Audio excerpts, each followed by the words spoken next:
1월 14일 탭스 출제 예측입니다. 4년간의 기출문제 저문항 데이터를 기반으로 반복되는 출제 패턴들을 짚어드릴 건데요. 특히 최근 시험에 부각된 특징들 위주로 정리해드리겠습니다. 데이터를 기반으로 출제 가능성이 높은 것들을 짚어드리지만 실제 출제 여부는 당연히 보장할 수 없고 탭스 시험 직전 간단하게 점검하는 용도로 참고해주시고요. 우선 탭스에선 독해청이 공통적으로 단어의 정확한 쓰임새를 파악하고 탭스 문제에서 그 단어가 어떻게 응용되는지 이해하는 게 매우 중요합니다. 직전 12월 2일 시험에서 예를 들어 살펴보면 청해 10번 Chances look slim, 여기에선 기회가 slim, 얇아 보인다가 아니라 기회가 얇으니까 그만큼 희박하다, 이렇게 더 포괄적인 쓰임새로 응용되었고, 21번 학부모 상담을 다룬 대화에선 이 한 문제에 tutor, 이 단어가 두 가지 쓰임새로 출제되었는데 단어의 쓰임새 차이가 오답을 어렵게 만드는 낚시 포인트였습니다. 지문에선 suggest tutor, D 학생이 수학을 잘 못해서 교사가 D의 엄마에게 과외 붙여주길 권유했는데 여기에서 나온 tutor는 명사 개인 과외였고, 헷갈리는 오답으로 나온 persuade tutor D, 여기에선 엄마에게 D의 과외를 설득했다가 아니라 tutor가 직접 가르치다, 이렇게 동사로 쓰였기 때문에 엄마에게 D를 직접 가르치라고 설득했다는 의미입니다. 그래서 tutor의 다른 쓰임새를 의도적으로 활용한 같은 단어 낚시였고요. 32번 repair scar tissue, 여기에서 repair는 수리하다가 아닌 상처 조직을 치료하다, 회복시키다, 이렇게 더 포괄적인 쓰임새로 출제되었는데 정답에선 같은 의미인 heal, 치유하다로 돌려 말해졌습니다. 36번 식품 유통기한을 정할 때 과학적인 근거가 아닌 best guess, 최선의 추측을 기반으로 한다는 지문이 나왔는데 여기서 best가 붙었으니 추측 중에선 그나마 가장 그럴듯한 추측이긴 하지만 그래봤자 과학적인 기반이 아닌 추측일 뿐이기 때문에 best라고 해서 반드시 긍정적인 의미는 아니라는 걸 응용해야 자연스럽게 지문을 이해할 수 있습니다. 다음 독해에선 3번 인기 많았던 임시 메뉴를 permanent offering, 이런 형태로 제공한다, 여기에서 permanent는 영구적인이 아니라 항상 있는, 즉 정식 메뉴, 이렇게 더 포괄적인 쓰임새로 출제됐고 정답에선 같은 의미인 regular menu, 정식 메뉴, 이렇게 돌려 말해졌습니다. 참고로 이렇게 인기 많던 임시 상품을 정식 상품으로 제공한다는 공지 문제는 거의 유사한 내용으로 탭스에서 빈출되는데요. 8월 19일 독해 1번 임시 협업했던 커피 반응 좋아서 regular menu, 정식 메뉴에 도입한다는 공지. 5월 14일 청해 31번 한정판 메뉴 반응 좋아서 add to permanent, 정식 메뉴에 추가한다는 공지. 10월 22일 청해 첫 번째 긴지문 permanent, 임시 기차 루트를 이제부터 상시 운행한다는 공지. 이렇게 돌려 말하는 단어까지 거의 비슷하게 출제되니까 꼭 체크해 두시고요. 다음 5번 driver need to achieve goals, 여기서 driver는 단순히 운전자가 아니라 목표 달성이라는 추상적인 개념을 이끌어가는 운전자니까 동기부여, 이렇게 응용해서 이해할 수 있습니다. 마지막으로 31번 avoid covering news, 여기에서 cover는 덮다, 가리다가 아닌 다루다, 취재하다는 쓰임새로 avoid covering news는 특정 소식을 덮어서 숨기는 걸 피하다가 아니라 특정 소식을 취재해서 알리는 걸 피하다입니다. 이렇게 단어 쓰임새를 혼동하면 완전히 반대로 해석할 수 있으니 꼭 주의하셔야겠죠. 방금 다룬 slim, tutor, repair, best, permanent driver, cover, 이 단어들은 대부분 영어 공부하시면서 적어도 한 번쯤은 본 적 있고 외운 적 있는 단어들이죠. 탭스에선 이렇게나 익숙한 단어들도 매우 생소하거나 굉장히 포괄적인 쓰임새로 응용해서 출제되기 때문에 단어의 가장 보편적인 한글뜻만 알고 있으면 해석 실수를 하기 쉽습니다. 특히나 청해 21번처럼 단어 쓰임새가 오답과 직접적으로 연결되는 경우 문제를 틀리는 원인이 될 수 있기 때문에 단어를 응용해서 이해하는 능력이 필요합니다. 그러니까 문제를 풀고 단어를 리뷰하실 때 쉬운 단어라도 그 지문에서 쓰인 단어의 정확한 쓰임새를 파악하고 이 단어가 어떻게 응용될 수 있는지 비슷한 쓰임새의 기출 문장이나 사전 예문들을 최소 5문장 정도는 학습하시길 권장드립니다. 다음 청해로 넘어가서 파트 1, 2에선 정답이 우회적인 반응이고 헷갈리는 오답이 빈출 낚시 패턴인 경우가 많습니다. 직전 12월 2일 시험에도 5번 add spicy flavor, 매운 소스 넣어도 되냐는 질문에 I'd rather not, 웬만하면 안 했으면, 즉 넣지 마라를 우회적으로 표현했죠. 헷갈리는 선지로 actually made it even blander, 넣었더니 오히려 더 맹맹해졌다는 시점 낚시 오답이 나왔고요. 8번 worth paying more, 지역 농산품을 더 비싸게 살 가치가 있을까? 라는 질문에 if you value supporting community, 네가 공동체 지원을 중시한다면, 이렇게 가치는 네가 판단해 라며 우회적으로 반응했습니다. 오답으로 나온 of course, 물론이지, 더 싱싱한 걸 싸게 구입 가능에는 앞뒤 모순 낚시였고요. 14번 should I get one, 카트 하나 살까? 라는 질문에 could speed things up, 있으면 빠르긴 하겠지, 이렇게 빨리 끝내려면 사라를 우회적으로 표현했고, 오답으로 나온 thanks for landing, 빌려줘서 고맙다는 선지는 입장 낚시 오답이었습니다. 20번 rebranding, 폐업보단 리브랜딩이 어떠냐는 질문에 better with whole things, 모든 것에 질렸어, 이렇게 리브랜딩 하기 싫다는 걸 우회적으로 표현했고요. 헷갈리는 선지로 it was all in vain, 그것도 소용없었어는 리브랜딩을 it으로 지칭한 시점 낚시 오답이었습니다. 이런 낚시 패턴들은 패턴이니까 오히려 쉬운 거 아니야? 이렇게 생각하실 수도 있는데 반대로 실제 시험에서 낚시 패턴을 딱 들었을 때 순간적으로 오답이 정답처럼 더 그럴듯하게 느껴져서 문제입니다. 그렇다 보니 실제 시험에선 우회적인 반응과 낚시 패턴 오답을 둘 다 세모치고 넘어가기 쉬운데요. 이러면 미련이 남아서 다음 문제에 써야 할 집중력까지 떨어지기 때문에 반드시 둘 중 하나는 정답으로 선택하고 넘어가야 합니다. 그렇다고 모든 우회적인 반응을 지금 공부하는 건 불가능하겠죠. 대신에 오답 낚시 패턴을 빠르게 점검하는 방법을 추천드리는데요. 풀고 리뷰까지 문제까지 마친 파트 1, 2를 틀어두고 듣는 동시에 왜 오답인지, 예를 들어 A는 시점 낚시네, B는 같은 단어 낚시네, 이렇게 실시간으로 오답 패턴을 체크해보세요. 이미 리뷰를 완료한 문제인데 만약 이 과정을 버벅거린다면 사실은 리뷰가 부족했다는 뜻이겠죠. 부족한 부분이 없도록 보강하시면 되고, 완벽하게 보강하는 방법은 내 실수 교정 영상을 참고해주시고요. 다음 청해 3, 4, 5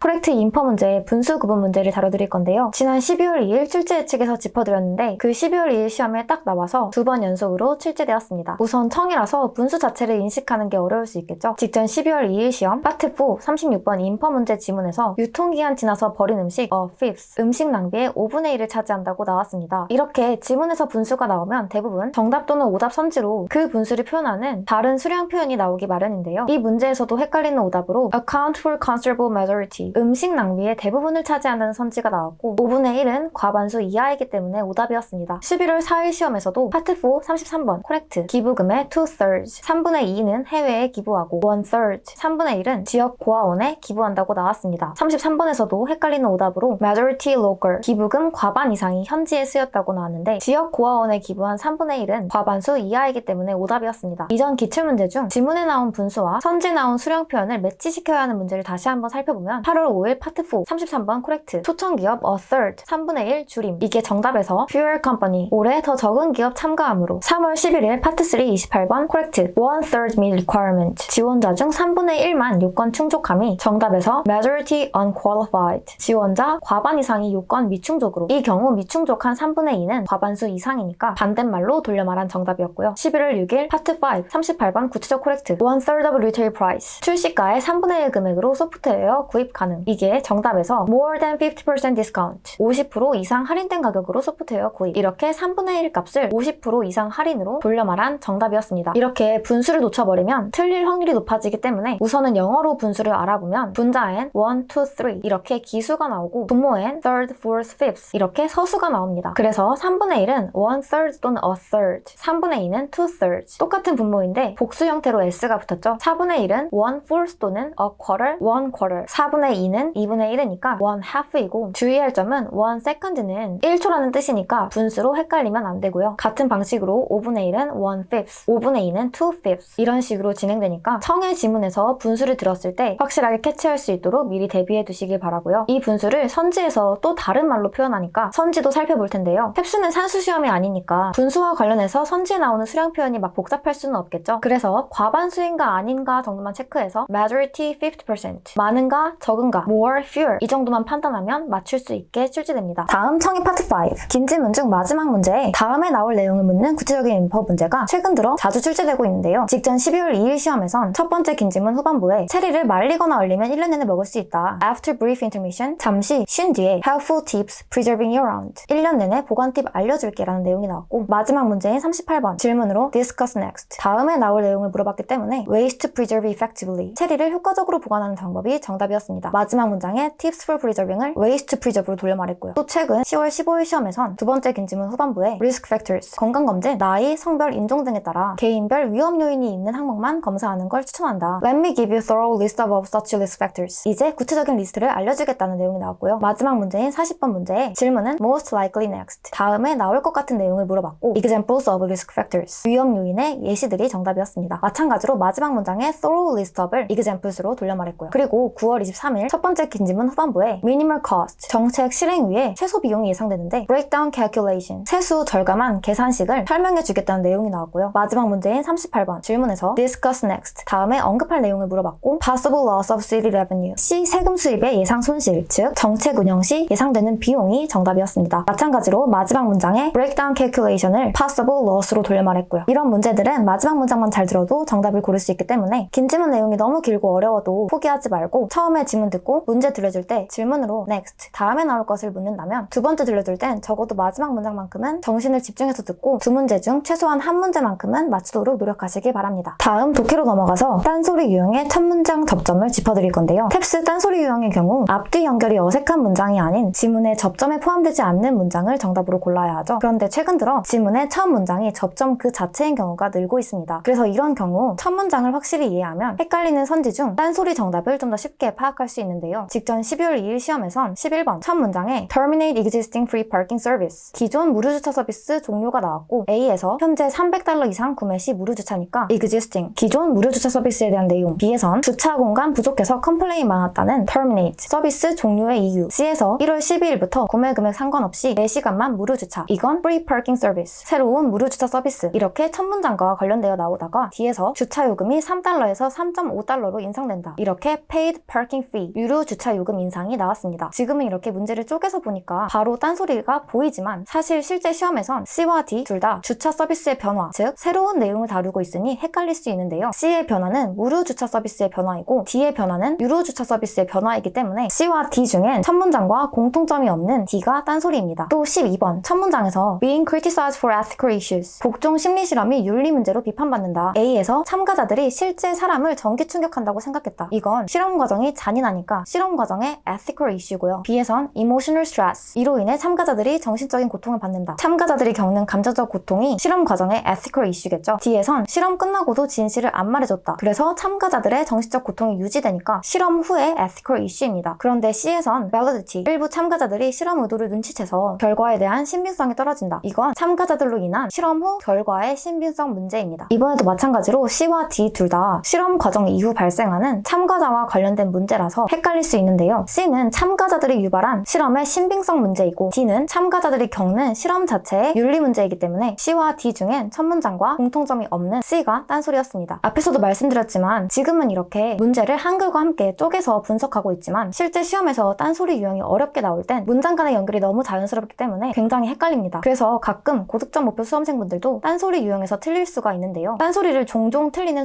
수험생분들께선 풀고 리뷰까지 마친 딴소리 문제들을 모아서 첫 문장이 접점인지 확인하고 각 선지들을 분해해서 접점과 어떤 관련이 있는지, 헷갈린 선지가 2개라면 첫 문장과 더 공통점이 있는 선지는 무엇인지 이렇게 다시 한번 리뷰해보시는 걸 추천드립니다. 다음으로 인퍼 유형에서 3번 연속 구체적 인퍼 문제가 나왔는데요. 특히 3번 다 평소 어려운 문제 번호인 24번에 출제되었습니다. 직전 12월 2일 시험 24번에선 SAD, 계절성 정서장애 치료법을 다룬 지문이 나왔고 What effective, 가장 효율적인 치료 방법을 묻는 구체적 인퍼 문제가 나왔고요. 11월 4일 시험 24번의 경우 개인 경험을 담은 수필이라서 지문이 특히 쉬웠는데 질문도 Why fear, 전직을 두려워한 이유를 묻는 구체적 인퍼가 나와서 비교적 정답 고르기가 수월했습니다. 10월 15일 24번 높은 UAI 지수를 다룬 지문에선 Not likely, 높은 UAI 국가에 없을 법한 특징을 묻는 구체적 인퍼가 나왔습니다. 구체적 코렉트 문제와 마찬가지로 이런 구체적 질문들은 지문을 읽기 전에 질문을 먼저 읽으면 지문에서 어디에 집중해야 하는지 더 명확하기 때문에 문제를 풀 때 훨씬 수월합니다. 그러니까 23번에서 25번 인퍼 유형도 질문을 먼저 보고 지문을 읽는 이 순서를 꼭 지키시길 권장드립니다. 그럼 전체적으로 총정리해보자면 독해청의 공통적으로 단어의 정확한 쓰임새를 파악하고 응용해서 이해하는 게 중요하다. 청의 파트 1, 2 정답에 우회적인 반응이 나오고 헷갈리는 오답으로 낚시 패턴이 많이 나오니까 오답, 낚시 패턴 구분 훈련을 권장한다. 파트 3, 4, 5 코렉트 인퍼 문제에서 분수 구분 문제는 지문의 분수와 선지, 수량 표현을 매치시켜라. 파트 5 구체적 인퍼 문제는 지문의 마지막 문장에 집중해라. 독해 딴소리 유형에선 첫 문장 접점을 주의하고 인퍼 유형은 구체적 인퍼가 많이 나오니까 질문부터 읽어라. 이렇게 정리해보았습니다. 시험 보기 직전 압축적으로 다룬 내용들 외에도 이 기출문제, 전문항 상세해설 강의를 통해 이전 기출문제들의 지문과 선택지, 낚시 출제 패턴, 빈출 단어 수거들을 확인하고 최신 탭스 출제 트렌드를 직접 확인해보시길 권장드리고요. 이번이 첫 탭스이신 분들은 이 탭스 독학 가이드 A to G 영상을 참고하셔서 탭스 시험에 대한 전반적인 유형부터 점수별 공부법, 무료 자료들의 링크들까지 한 번에 받아가시길 추천드립니다. 그리고 점수별 공부법을 따라 시간 낭비 없이 내 목표 점수에 필요한 공부만 효율적으로 하시길 권장드리고 이 점수별 공부를 맞춤형 자료로 좀 더 편하게 학습하고 싶으시다면 컨설탭스의 점수별 맞춤형 커리큘럼도 고려해주시고요. 컨설탭스에선 실제 시험마다 매번 전 문항 정답 복원을 해드리고 있는데요. 컨설탭스 카톡 채널을 신청해두시면 시험 종료 한두 시간 후에 정답이 복원된 직후에 알림톡을 받으실 수 있어서 가장 빨리 가채점을 하실 수 있습니다. 그리고 시험 당일 밤에 올라오는 총평 영상, 그 후에 전 문항 상세해설 강의까지 받아보고 싶으시다면 유튜브 구독도 눌러주세요. 그럼 이번 시험으로 모두들 한 번에 목표 점수 달성하시길 바랍니다. 감사합니다.